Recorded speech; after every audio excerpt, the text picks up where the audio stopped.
大家好，欢迎来到我的频道。今天早上我跟我老婆在楼下散步的时候，我们就聊到了为什么别人的运气总是那么好，而我们呢却总是没有遇到什么好运气。然后老婆就跟我聊起了他们以前大学同宿舍的那几个人嘛，好像现在都在那个国企单位上班，而且好像过得都不错。然后呢，对比他们，我老婆就觉得自己过得太差劲。其实呢，我老婆应该算是公认最努力的人了。像之前她在老家上班的时候，一般都是最早到公司，然后下班呢，她又是最晚走的一个。有时候周末还在拼命的学习啊、进修之类的。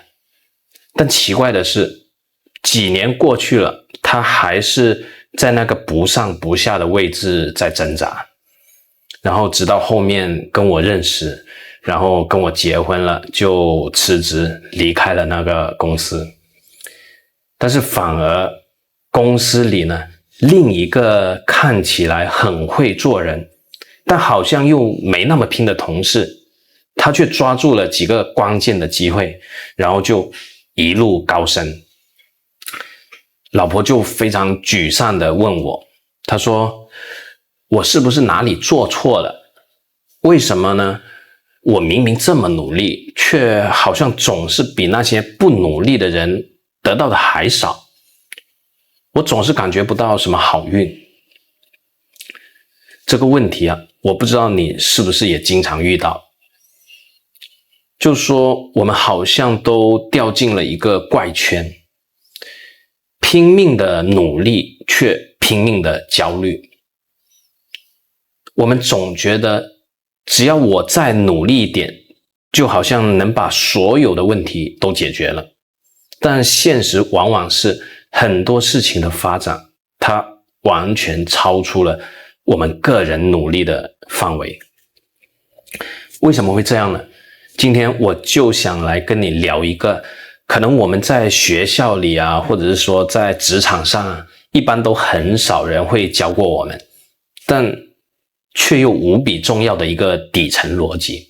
其实这个逻辑呢，就是我在《易经》里面学到的感恩。他说，想要获得真正的成功和内心的这种富足，其实除了努力之外呢，我们还必须要学会一件事，那就是感恩。不过呢，我今天要说的这个感恩，可能跟你平时理解的有点不太一样，因为它不是那种简单的说一声谢谢你啊之类的。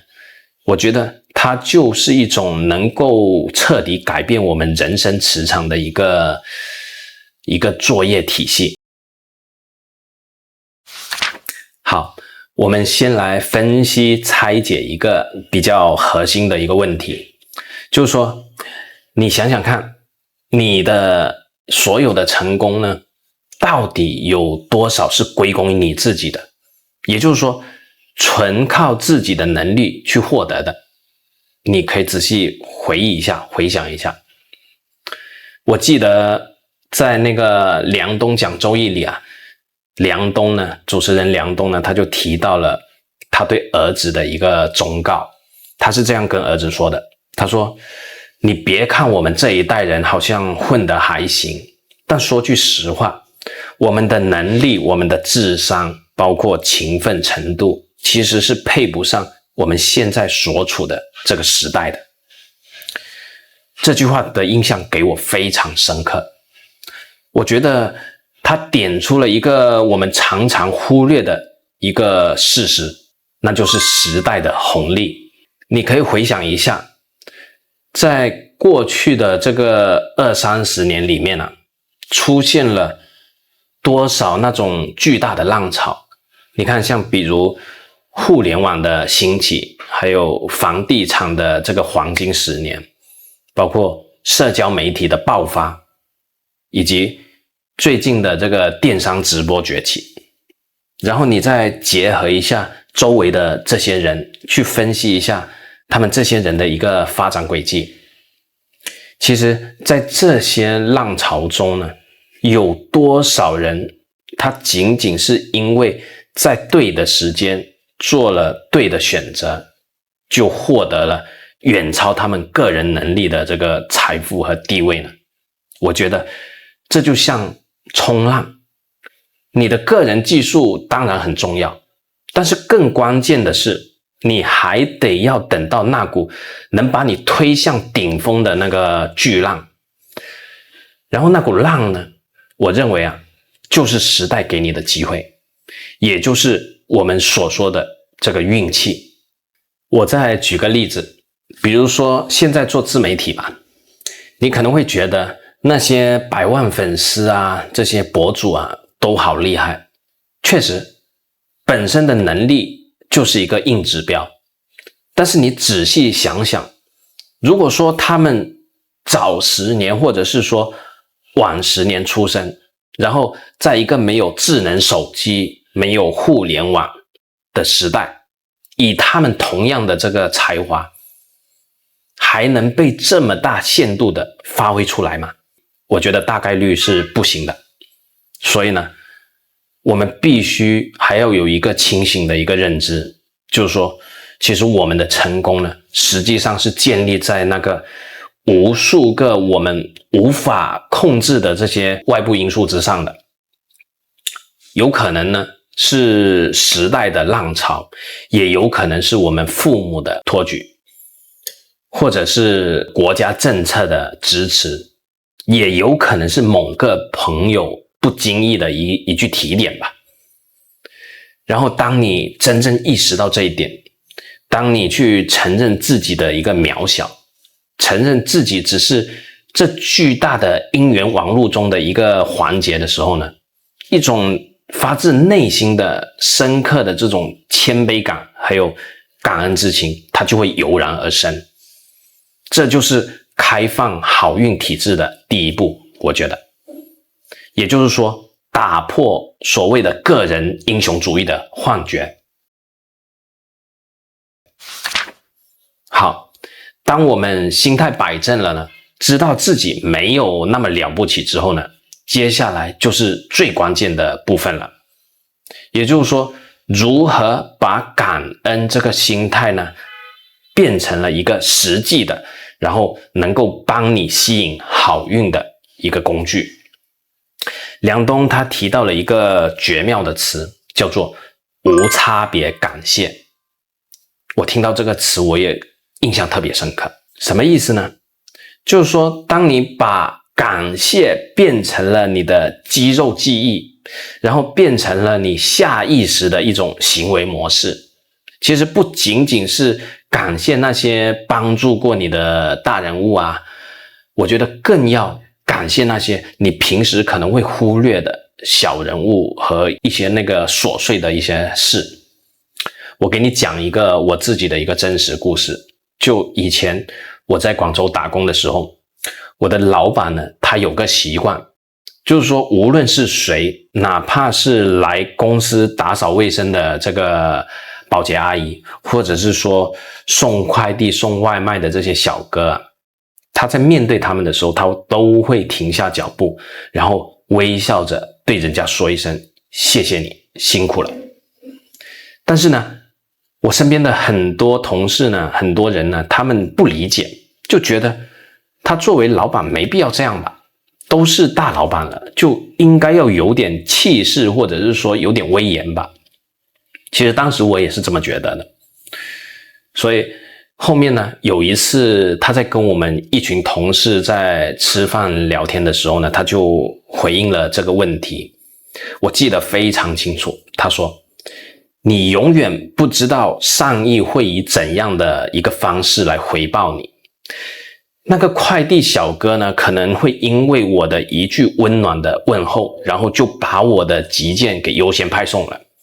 然后至于那个保洁阿姨呢，可能也会因为我对她的一种尊重，然后在发现办公室有异常的时候呢，她第一时间通知我。我听完之后内心也确实被镇住了。那一瞬间感觉自己的格局真的太小了。所以你看，这就是一个上缘的一个复利。我相信每一个那种手握资源然后有能力的人，他们其实都更愿意去帮助一个懂得感恩或者是有礼貌的人。你想想看是不是这样子？当你持续的向外释放善意和感谢的时候呢，其实你就是在为自己编织一张这种巨大的人脉安全网。你可能永远不知道什么时候网上的哪一根线会在关键的时刻把你接住，也就是救了你。除了感谢人呢，我觉得我们还需要学会感谢发生在我们身上的一切事情，尤其是那些不顺利的事。这个听起来可能有点反直觉，比如今天我在路上堵车了，然后耽误了很长的时间，最后就是说我没能早点回到家里。这有啥好感谢的呢？那我可以换个角度想，感谢这次堵车，它让我呢有时间听完这段有启发的播客，然后感谢这次路上遇到的交通事故，它让我反思是不是应该调整自己的这个行车习惯，然后避免未来遇到更严重的这个交通事故。所以当你习惯用感谢的视角去重新诠释那些遇到的问题的时候呢，你的情绪就不会被轻易的带走，你的心态也会变得更稳定，更有韧性。一个情绪稳定的人呢，在面对突发状况的时候，才能做出最正确的决策。梁冬也提到了，那些能成大事的人呢，都是在压力面前依然能够守住内心淡然安定的人。最后，感谢你所拥有的一切的物质，感谢你身上穿的这件衣服，它让你感到温暖，然后感谢你正在吃的这碗饭，因为它为你提供能量。感谢你居住的这个房子，它为你遮风避雨。我认为这不是什么唯心主义啊，我觉得这是一种富足心态的一个练习。因为当你真心感谢你所拥有的，你就不会过度的向外去索求，然后你的内心呢会变得平静而且丰盈。一个内心富足的人，才不会被无尽的那种物欲轻易的绑架，才能活得更从容更自由。所以前面讲的感恩呢，是在帮你接收好运。那我们要怎样让好运不断呢？其实它的终极心法就是回馈。说到回馈啊，古时候的人呢，在愿望达成后，他们一般都会去庙里还愿嘛。它这背后其实也是一个深刻的宇宙法则，就是什么呢？有得必有失，有取必有予。你看，像古代的这些大户人家，他们通常会在丰收的时候呢，会故意在田里留下一些麦穗啊之类的东西。这么做是为什么呢？就是想让穷人去捡嘛。他们为什么要这么做呢？难道是他们傻吗？我觉得当然不是，而且反而我觉得他们才是有真正大智慧的人。因为他们明白，你把所有的利益都吃干抹净了，然后把事情又做得太绝，那这样肯定会招来更多的这种嫉妒啊，或者是怨恨。然后在顺境的时候，你如果说留一条后路给别人，其实就是等于你在逆境的时候留一条生路给自己嘛。这也就是古人常说的凡事留一线，日后好相见。说到这里，我真的非常佩服古人的这些智慧。以前小时候感觉是心灵鸡汤，但是现在重新来读起来，发现真的很伟大。所以在今天这个时代，回馈的方式有很多种，它不是说一定要你捐多少钱才叫回馈。